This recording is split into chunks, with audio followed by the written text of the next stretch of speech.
جاوا جی ہیں جیلم سے، یہ ہر نئے آفیسر کو اور ہر ملنے والے بندے کو جو شخصیت ہے اس کو قرآن مجید کا تحفہ پیش کرتے ہیں۔ تو آج جو ہے ہم امجد گلزار صاحب کہتا ہے جو خانہ سے اللہ کو جیلم کو جو ہے قرآن مجید کا گفٹ پیش کریں گے، اور ان سے ریکویسٹ کریں گے کہ قرآن مجید کو ترجمے کے ساتھ پڑھیں، خود بھی اور اپنے اہل و عیال کو بھی اس کی تلقین کریں۔ جاوا جی جی جی، قرآن پاک ایک ایسی کتاب ہے جو اللہ کے ہاں محفوظ ہے، اور اللہ نے اس کی قسم دی ہے کہ اس کو کوئی بدل نہیں سکتا۔ اگر ہم اس پر عمل کریں تو ہماری زندگی بدل سکتی ہے۔ میں کیا بیان کروں صلی اللہ علیہ وسلم کی شان میں، اللہ نے سب کچھ نازل کر دیا ہے قرآن میں۔ اما عائشہ سے کسی نے پوچھا آپ صلی اللہ علیہ وسلم کی سیرت کیا ہے، تو اما عائشہ فرماتی ہے قرآن قرآن۔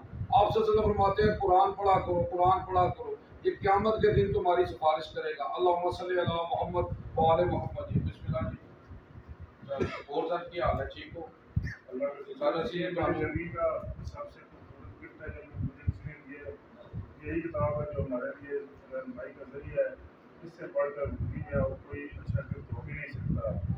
میں آپ لوگوں کا بہت بہت شکر گزار ہوں، آپ لوگوں نے بھی یاد کیا، مجھے اتنا اچھا تحفہ دیا۔ ان شاء اللہ تعالیٰ آپ کو لمبی زندگی دے، دعاؤں میں یاد رکھیے گا۔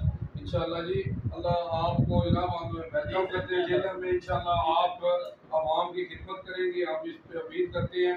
تو جناب آج بھی ہم ہر جنگ جیت جائیں گے بدر کی طرح، اگر ہم ہو جائیں ابو بکر عمر عثمان علی کی طرح۔ اللہم صلی علی محمد وآل محمد۔ جاوا جی۔